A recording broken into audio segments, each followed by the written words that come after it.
This is Miss Gonzalez.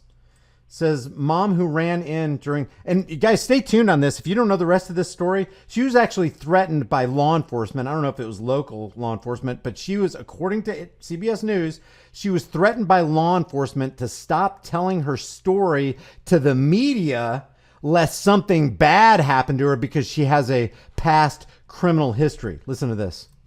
So we are hearing this morning from a mother who ran inside the school in Uvalde, Texas to protect her kids. She says that police held her back. Talk about making the cops look bad. An unprotected, untrained, unarmed, unshielded mother walks past the police line after she was arrested. They released her and she ran in anyway, running past the other parents being tackled, tased, maced, handcuffed, incarcerated.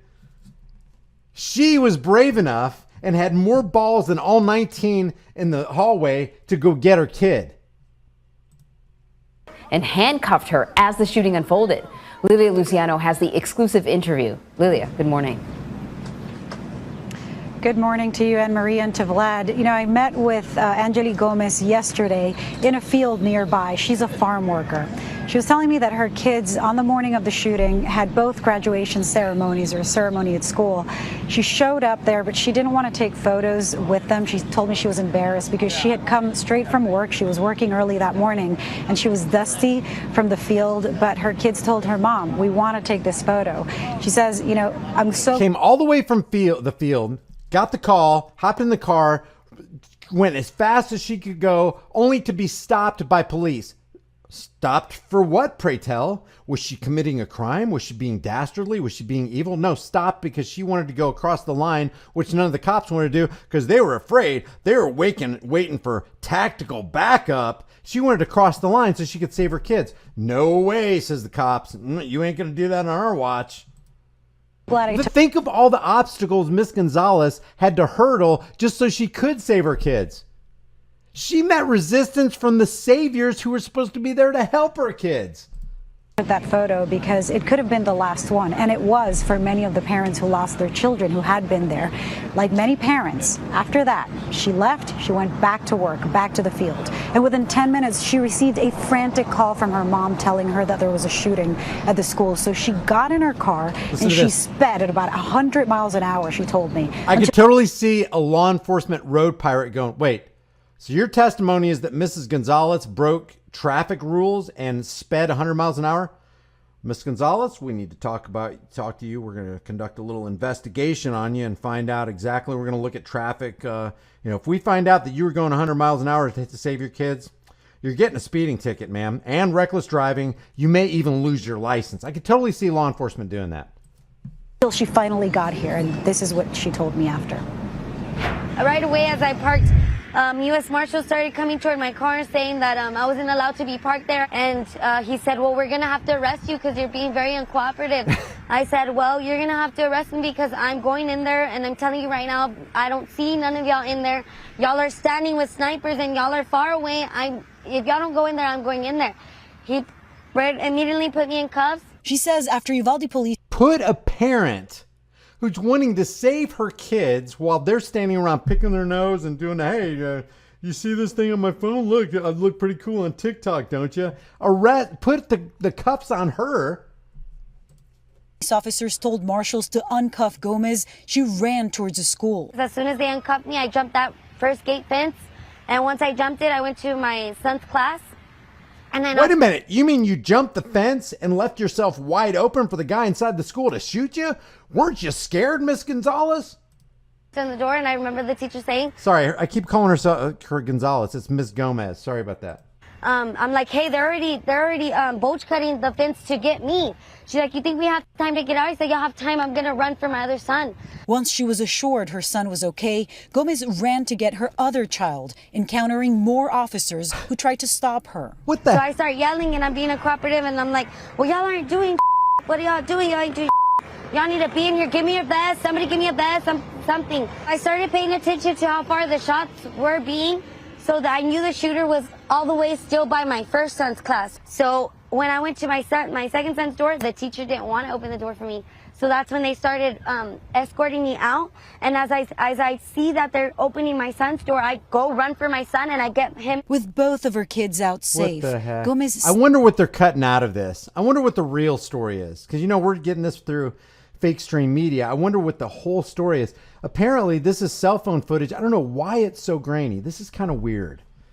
It's kind of weird why they made it this grainy. This looks like something you would see back when cell phones first came out. Watch this. Still can't shake the thought of those who didn't make it. While you were inside the school, did you see officers There was inside not one the school? officer inside the school when I In ran the to my areas- second son's class. There was not one Now, the officer. thing that gets under my skin about this style of interviewing, okay, what room? Because we see the layout. We see where room 111 and 112 are. What room was the first child in, and what room was your son in? Did you walk in the hallway where they said there were 19 officers? This is kind of weird because this doesn't jive. The school ain't that big, guys. Robb Elementary School ain't that big. So her testimony is when she walked in, she didn't see any officers. The officer's testimony in mainstream media has been there's 19. As of 12:03, there were 19 men outside the room where the shooter was. So which one is it? And you were hearing gunshots, so you knew You that could hear the it was gunshots. an active shooter. It was still active. The gunshots were still active. They were not in there. There was no one in there. If anything, when I pulled up, my car was closer to the school than where the snipers and everybody that was laying on the ground were. When you heard that it took law enforcement 75 minutes before they went in and stopped the shooter, what was your thinking, having been inside the school yourself? I don't know. I was just thinking that they could have saved many more lives. They could have gone into that classroom and maybe 2 or 3 would have been gone, but they could have saved the whole class. They could have done something. Gone through the window, sniped them through the window. I mean, something, but nothing was being done. If anything, they were being more aggressive on us parents that were willing to go in there. And like I told one of the officers, I don't need you to protect. Yeah, I can't say that. I cannot say that this person is a performer. I can't say that. I don't know. Get away from me. I don't Is need it possible? Of course it is. your protection. If anything, I need you to go in there with me to go protect my kids. And if anything, they were being more aggressive on us. They were more pertaining on keeping us back than getting into that school. Her account is another right. reflection of just the gaps in communication. No, wait till you hear this part. There's more. There's more. Those holes that we're trying to fill about the information that was coming in from 911, what the officers outside knew, what the officers inside knew. We know that there were officers inside. That's what law enforcement, Texas Department of Public Safety have told us, that there were officers outside of the classroom in a different area, clearly from where she was. But, it's... Oh, there you go. Mainstream media laying cover for the law enforcement agents. The frustration of the parents trying to get in is something that's understandable, and of course law enforcement can't just let all the parents go in when there's a shooter inside, clearly. But her energy, her frustration is what's reverberating across this community at this point. And she also told me that she's on probation for some charges from about a decade ago. Here we go. And that she received a call from someone in law enforcement telling her that if she keeps talking to media, or if she keeps sharing her story, that she might face some kind of violation for obstruction of justice. So if that's true, I don't know what part of this is true. I don't know where the fallacy ends and the truth begins, or if it even begins. But if it's true that law enforcement contacted Miss Gomez and said, if you keep on talking to the media about your story, we're going to look into your past and we're going to press some charges on you. If that's true, and I would not doubt it, that is pretty low. I don't even know how you could get lower. Was holding back from sharing her story until now because a judge told her that she was brave and that her probation would be shortened. So that gave her the courage to talk to us. Her uncle's the one who called me and said, you have to hear her story, and I'm so glad he did. And I'm so glad we also met her in the field. She told me, for me, it's important that you come here and you see how hard we work. This is unique. This is unique. I don't know. I wonder what this guy is. Who's that? In this heat, under the sun. And see, he's videotaping. by the way, there was another parent whose story I'll be sharing later, who lost his son and was still there at. This is unique on so many levels, guys. On so many levels. First, you reportedly have 19 law enforcement agents inside while the shootings are taking place. There's 19. You had the 19 box cutters. You got 19 children who died that day, supposedly in Uvalde. While the cops are in there, a woman walks into the school past the police barriers. I don't even know how she did it. While other parents are being arrested and tased and maced and handcuffed, she manages to go in there and somehow go to two classrooms to get not one, but two kids, evade the shooter somehow, make it out safely without getting shot in the back, and does something that really makes law enforcement look bad if that truly did happen. There's just a lot of layers to this. I'm not sure, like I said, what part falsehood plays and what part truth plays in this. I'm sure there are elements of truth that are being manipulated and exploited by the fake stream press so that they could continue to lay down the narrative. But the bottom line is their narrative of the gun grab falls apart on so many levels. If indeed the law enforcement agents with long rifles in the school could do nothing, that doesn't eliminate a good guy with a gun, eradicates a bad guy with a gun. That just highlights the need for us all to be armed like they are, because if they don't do something, we will.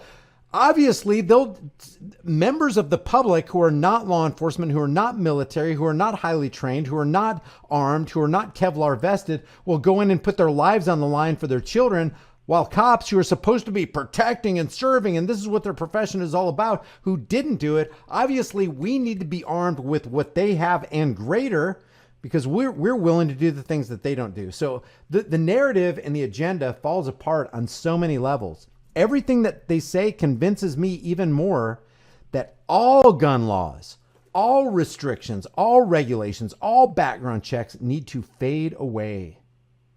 And we need to just stay with the Second Amendment. Because what the police don't do, we will. What the police are fearful about, we are not. What the police won't get in, the fray that the police won't jump into, we will. And you know you would. You know you would. That adrenaline starts to get going. You know your kids are in there. You don't give a damn what kind of barrier is in front of you. You're going to do whatever you can or die trying to get through that barrier. In this case, the most formidable barrier for Ms. Gomez was, local and state and federal law enforcement agents. So I don't know what unlevel. We know it's a psyop because those are constantly running behind the background. But as to what part, the truth plays in this, hey, if you want us to believe your story, what I always say is, where's the video evidence? If there's no video evidence corresponding with what you're saying, then what you're saying is null and void because you've constantly lied to us. And there's no reason for us to ever believe you, including now, on what you're saying. Show us the evidence. Show us the video evidence. Surely there were surveillance cameras in the hallway of that school. Surely there were surveillance cameras on the outside of the funeral home across the street. Show us the truck crash. Show us Salvador Ramos getting out of the passenger side and jumping the fence and going across. Show us where the gunfire started, where the gunfire ended. Why did he crash his truck? Was he being pursued by authorities for a different reason? Show us the video evidence. You know you got it.